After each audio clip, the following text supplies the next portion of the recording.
अगर ये बाबरी मस्जिद रहेगी तो हिंदुओं पर ये कलंक हमें अपनी गुलामी याद दिलाता रहेगा। ये गुलामी का चिन्ह है, इसे हम खत्म करेंगे। हम गवर्नमेंट सर्वेंट के अध्यापक हैं, लेकिन हम छोड़ देंगे कलम और पकड़ेंगे रिवॉल्वर। राम जन्मभूमि पे मंदिर के निर्माण को विश्व की कोई ताकत रोक नहीं सकती। आखिर नहीं तो रहेंगे हम लोग। जो है साथी एकदम ठीक कहा है कि कलम चलाना छोड़ दिया है, बंदूक चलाना सीखेंगे। और हमारी प्रशासन जो है यही अब चाह रही है और यही करेंगे। यही हाथ से लिखेंगे भी और यही हाथ से खून भी बहाएंगे। जो होगा सो देखेंगे। हम लोग मरने के लिए तैयार हैं, अपनी सर को फाड़ दिए हैं एकदम। चाहे जो होगा सो करेंगे हम लोग। कि 30 अक्टूबर को वहां पर पहुंच करके कार सेवा करेंगे और मंदिर वहीं बनाएंगे। 8 नवंबर 2019 को फाइनली 500 सालों के इंतजार के बाद वो दिन आ चुका था जब भारत की सर्वोच्च अदालत रामलला के मंदिर बनाने पर फैसला सुनाने वाली थी। फैसला अगले दिन 9 नवंबर सुबह 10:30 पर आने वाला था। एक तरफ सैकड़ों सालों से बाबरी के बाहर रामलला की मूर्ति स्थापित करके पूजा करने वाले हिंदुओं की आस्था थी, तो दूसरी ओर बाबरी मस्जिद को बाबर की अमानत बताने वाले मुस्लिम्स, जो कि किसी भी हाल में राम जन्मभूमि हिंदुओं को लौटाने के पक्ष में नहीं थे। परिस्थिति ऐसी थी कि इस फैसले के आने के 15 दिन पहले से पूरे भारत को हाई अलर्ट पर डाल दिया गया था और सुप्रीम कोर्ट की सिक्योरिटी भी बढ़ा दी गई थी। और तो और इस केस में शामिल जजेस की आइडेंटिटी तक को भी छुपाया जा रहा था। 8 नवंबर की वो रात उन लाखों कार सेवकों के लिए भी बेहद इंपॉर्टेंट थी जिन्होंने 1990 में राम जन्मभूमि वापस लेने के लिए उस समय की कांग्रेस गवर्नमेंट के खिलाफ जंग छेड़ी थी। और फाइनली 9 नवंबर 2019 को 5 जजों की बेंच ने यह फैसला सुना ही दिया कि अयोध्या की 2.77 एकड़ की विवादित जमीन श्री राम का जन्म स्थान है और यहाँ पर बाबरी मस्जिद के पहले मंदिर हुआ करता था, जिसके प्रूफ एएसआई को एग्जीक्यूशन के दौरान मिले हैं। और इसीलिए यहाँ पर अब एक भव्य राम मंदिर ही बनना चाहिए। अयोध्या में बनेगा राम मंदिर। सुप्रीम कोर्ट ने राम मंदिर बनाने के लिए एक ट्रस्ट निर्माण। मुस्लिम उस जमीन पर साबित नहीं कर पाए और इसीलिए मुस्लिमों को दूसरी जगह देने का आदेश देश की सर्वोच्च अदालत ने दिया है। जमीन के नीचे जो पाया गया, जो स्ट्रक्चर पाया गया, वो इस्लामिक स्ट्रक्चर नहीं था। दूसरा वो स्ट्रक्चर मंदिर का था। 5 जजों के पीठ ने पूरी जमीन का मालिकाना हक रामलला विराजमान यानी देवता को दे दिया। इस ऐतिहासिक फैसले ने जहां एक तरफ मुस्लिमों के मंसूबों पर पानी फेर दिया था, वहीं इसने हिंदुओं के सालों के इंतजार को खत्म करके उन्हें इंसाफ दिलाया था और अब बारी थी रामलला के घर वापसी की। उस फैसले के 4 साल बाद अब फाइनली 22 जनवरी 2024 को अयोध्या में राम मंदिर का भव्य उद्घाटन होने जा रहा है। लेकिन आज जो 120 करोड़ हिंदू बेसब्री से 22 जनवरी का इंतजार कर रहे हैं, वो इन्हें इतनी आसानी से हासिल नहीं हुआ है। ये कई सालों से चलने वाली एक ऐसी कहानी है जिसकी शुरुआत आज से 170 साल पहले हुई थी। और आज के इस वीडियो के माध्यम से मैं उसी कहानी को आपके सामने रखने वाला हूं और बताने वाला हूं कि कैसे बाबरी मस्जिद डिमोलिशन से राम मंदिर बनाने का सपना साकार हो पाया। ये वो दौर था जब भारत में मुस्लिम आक्रांताओं का दबदबा बढ़ता जा रहा था। एक के बाद एक मुस्लिम आक्रांता भारत पर आक्रमण कर रहे थे और यहाँ पर अपना साम्राज्य स्थापित करने की कोशिश कर रहे थे। और इसी वक्त 1526 ईस्वी में लोधी साम्राज्य को हराकर एक मुगल शासक ज़ाहिरुद्दीन मोहम्मद बाबर ने यहाँ पर अपना शासन स्थापित किया, जिसके मात्र 2 साल बाद ही यानी 1528 में उसने अयोध्या में हिंदुओं की गहरी आस्था से जुड़े एक मंदिर को तोड़कर अपने जनरल मीर बांकी की मदद से वहाँ पर एक मस्जिद बनवाई और जिसका नाम था मस्जिद ए जन्म स्थान।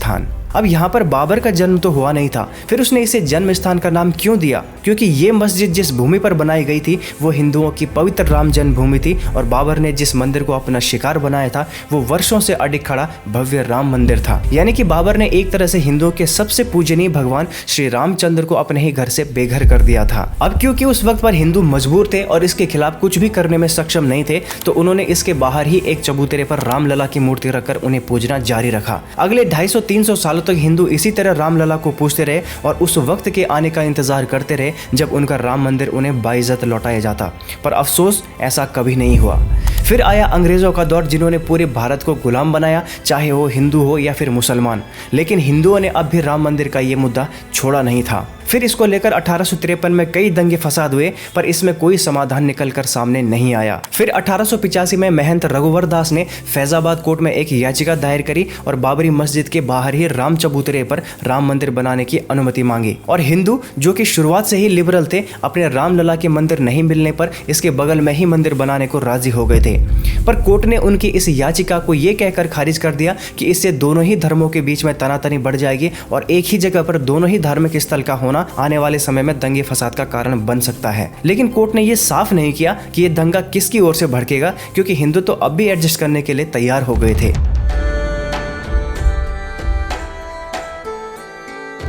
22 या 23 दिसंबर 1949 की रात को अचानक बाबरी मस्जिद के अंदर रामलला की मूर्ति प्रकट हो गई।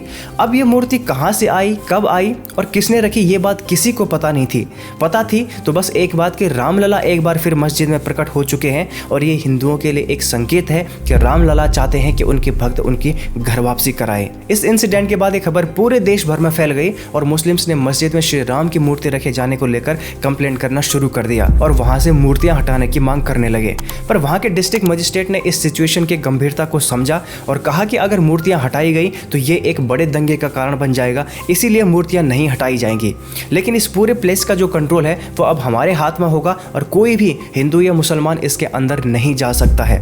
उन्हें बस इसके बाहर से ही पूजा या नमाज अदा करने की अनुमति होगी। इसके मात्र एक महीने बाद यानी 16 जनवरी 1950 को गोपाल सिंह विशारद ने कोर्ट में एक याचिका दायर करते हुए मस्जिद के अंदर मौजूद मूर्ति की पूजा अर्चना करने की अनुमति मांगी, पर कोर्ट ने इस पर साफ साफ इनकार कर दिया और मस्जिद पर ताला लगवा दिया। इसके बाद 1959 में एक बार फिर निर्मोही अखाड़ा ने इस पूरे एरिया का कंट्रोल मांगते हुए एक याचिका दायर की और 1961 में सुन्नी वक्फ बोर्ड ने भी मूर्ति को हटाने और मस्जिद परिसर का कंट्रोल अपने हाथ में लेने को लेकर एक याचिका दायर की, लेकिन कोर्ट ने किसी भी पक्ष की याचिका पर हामी नहीं भरी, जिसके बाद ये पूरा मामला कई सालों तक, कई दशकों तक यूं ही शांत रहा। उसके बाद फिर 1980 के पॉलिटिक्स ने फिर से एक बार इस विवादित चिंगारी को भड़काया और विश्व हिंदू परिषद ने 1984 में एक धर्म संसद बुलाया और राम मंदिर बनाने पर जोर दिया।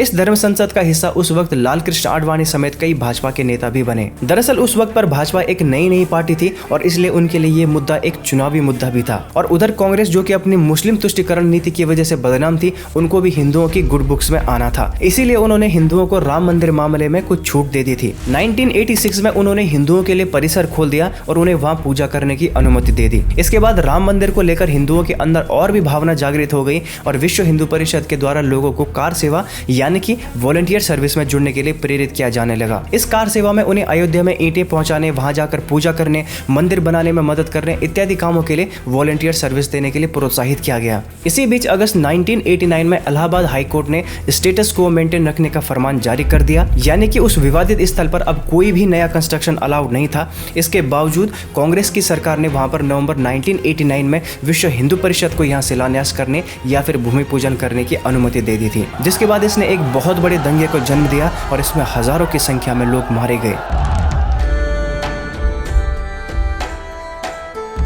1990 तक राम मंदिर का मामला पूरे भारत में हिंदुओं की आस्था से जुड़ा एक बहुत बड़ा मुद्दा बन चुका था।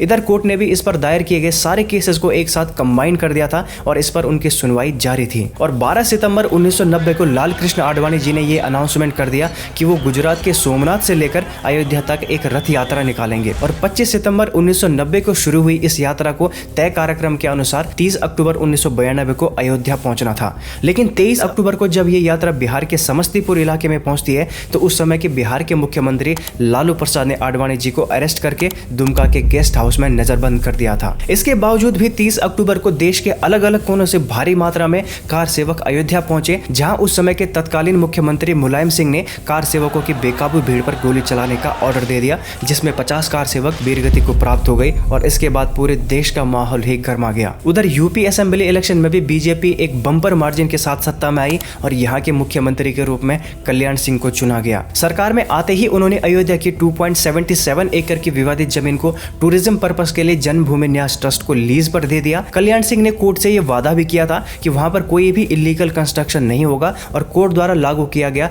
स्टेटस को मेंटेन रहेगा। पर देश भर में राम मंदिर को लेकर भावनाएं इतनी उफान पर थी कि कल्याण सिंह के लाख कोशिश करने के बाद भी कार सेवकों ने जुलाई 1992 में विवादित जगह पर एक चबूतरे का निर्माण करने का प्रयास किया, लेकिन किसी तरह से इसको रोक दिया गया। इससे स्टेट में मौजूद बीजेपी गवर्नमेंट और सेंटर में मौजूद कांग्रेस गवर्नमेंट के बीच टेंशन बढ़ गया और सेंट्रल गवर्नमेंट कल्याण सिंह पर दबाव बनाने लगी। यहां तक कि उस समय के पीएम नरसिम्हा राव ने हिंदुओं और मुस्लिम्स के बीच बायलैटरल टॉक भी करवाए, पर इसका कोई नतीजा निकलकर सामने नहीं आया। विश्व हिंदू परिषद और बाबरी मस्जिद एक्शन कमेटी दोनों ही विवादित जमीन को अपनाने की जिद पर अड़े हुए थे। इसके बाद 30 अक्टूबर 1992 को विश्व हिंदू परिषद ने एक धर्म संसद में ये अनाउंस किया कि 6 दिसंबर 1992 को कार सेवा का दिन है और इसीलिए कार सेवक भारी मात्रा में अयोध्या पहुंचे और कार सेवा में हिस्सा ले। धर्म संसद में कार सेवा की घोषणा कुछ ही दिनों में पूरे देश भर में आग की तरह फैल गई और इस पूरी खबर ने राज्य सरकार और केंद्र सरकार दोनों की ही नींद उड़ाकर रख दी थी।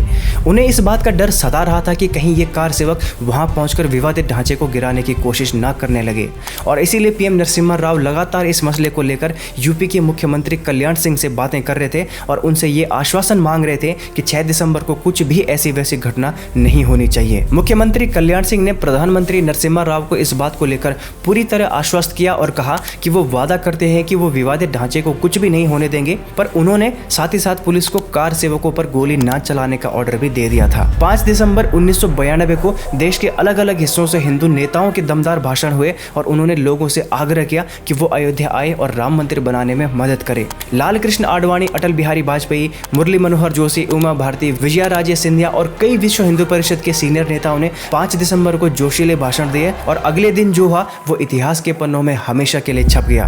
ये 400 सालों में पहली बार था जब हिंदुओं ने अपने हक की लड़ाई के लिए शस्त्र उठाया था। 6 दिसंबर के दिन करीब 2 लाख कार सेवक अयोध्या पहुंचते हैं और उनके हाथ जो लगा वो उसे लेकर विवादित ढांचे के ऊपर चढ़ गए और कुछ ही घंटों में मस्जिद की तीनों गुंबदों को धराशायी करके रख दिया। ये वही हिंदू थे जिन्होंने एक बार मस्जिद के बाहर मंदिर बनाने की मांग रखी थी और कोर्ट ने इसे पूरी तरह से खारिज कर दिया था। इतने सालों की चुप्पी के बाद उन्हें यह अंदाजा हो गया था कि अगर उन्हें अपने राम जन्मभूमि वापस चाहिए तो उन्हें इसके लिए लड़ना होगा। ये डिमोलिशन सैकड़ों साल से सरकार की अनदेखी का नतीजा था जिसने उस उग्र भीड़ को ढांचा गिराने पर मजबूर किया।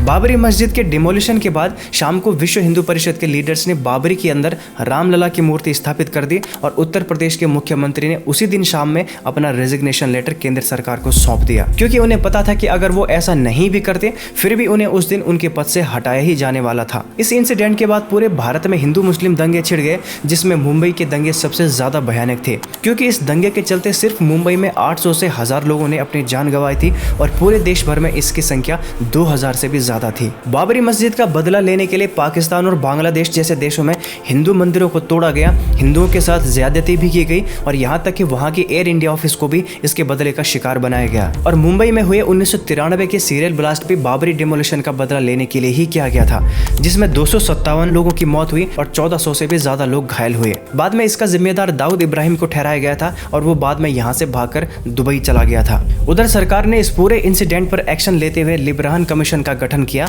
और इसके जज जस्टिस लिब्राहन को इस पूरे इंसिडेंट की जांच पड़ताल की जिम्मेदारी सौंपी और इस कमीशन ने पूरा 17 साल का वक्त लेकर साल 2009 में अपनी रिपोर्ट हाई कोर्ट में सौंपी, जिसमें लाल कृष्ण आडवाणी, मुरली मनोहर जोशी, अटल बिहारी वाजपेयी और कल्याण सिंह सहित 68 लोगों को इस घटना का दोषी ठहराया गया और उन पर कार्रवाई करने की बात कही गई। लेकिन विश्व हिंदू परिषद और आरएसएस ने इस रिपोर्ट को पॉलिटिकली मोटिवेटेड बताया। साल 2010 में इलाहाबाद हाई कोर्ट ने इस विवादित जमीन पर फैसला सुनाते हुए इसको 3 हिस्सों में बांट दिया, जिसमें एक हिस्सा हिंदू महासभा, एक हिस्सा वक्फ बोर्ड और एक हिस्सा निर्मोही अखाड़ा को दे दिया गया। लेकिन तीनों इस फैसले से नाराज थे और तीनों ने इसके खिलाफ सुप्रीम कोर्ट में याचिका दायर कर दी, जिसके बाद कई सालों तक ये मामला कोर्ट में यूं ही लटका रहा और फाइनली अगस्त 2017 में जाकर इसकी हियरिंग शुरू की गई।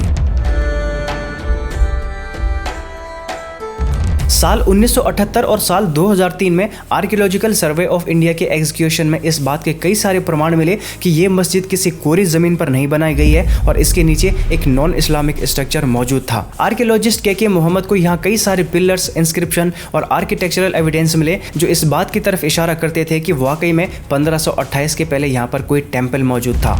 फिर वहाँ से बहुत सारे जो मूर्तियाँ मिलना शुरू हुए, टेराकोटा का मूर्तियाँ मिल गया वो नीचे से, मस्जिद के नीचे के एरिया से। तो हम लोग इस नतीजे पे पहुँचे यहाँ इसके पहले एक मंदिर था और उसको तोड़ के या टूटा हुआ होगा तो उसको रीयूज करके ये मस्जिद बनाया। और इसी आर्कियोलॉजिकल प्रूफ के आधार पर 2019 में सुप्रीम कोर्ट फाइनली इस नतीजे पर पहुंचती है कि ये मस्जिद किसी मंदिर को तोड़कर बनाया गया था और यहाँ पर पहले से एक राम मंदिर हुआ करता था, जिसके प्रॉपर एविडेंस आज भी मौजूद हैं। और इसीलिए कोर्ट ने ये 2.77 एकड़ की विवादित जमीन हिंदू पक्ष को दे दी और सरकार से ये अपील की कि वो मुस्लिम पक्ष को भी मस्जिद बनाने के लिए 5 एकड़ की जमीन अयोध्या में उपलब्ध करवाए। और इस तरह 1850 में शुरू हुआ ये विवाद फाइनली 170 सालों के बाद सुप्रीम कोर्ट के द्वारा सुलझा दिया गया और आज से बस कुछ ही दिनों बाद इस जन्मभूमि पर रामलला अपने घर वापसी करने वाले हैं। इंसाफ मिलने में समय ज़रूर लगा, परंतु जीत आखिर सच की हुई और एक बार फिर अयोध्या में रामराज स्थापित होने जा रहा है। तो ये थी आज की वीडियो। उम्मीद करता हूँ आपको पसंद आई होगी। अगर वीडियो अच्छी लगी होगी तो इसको एक लाइक ज़रूर करना और ऐसी इन्फॉर्मेटिव वीडियो देखने के लिए चैनल को सब्सक्राइब ज़रूर करना। जय श्री राम।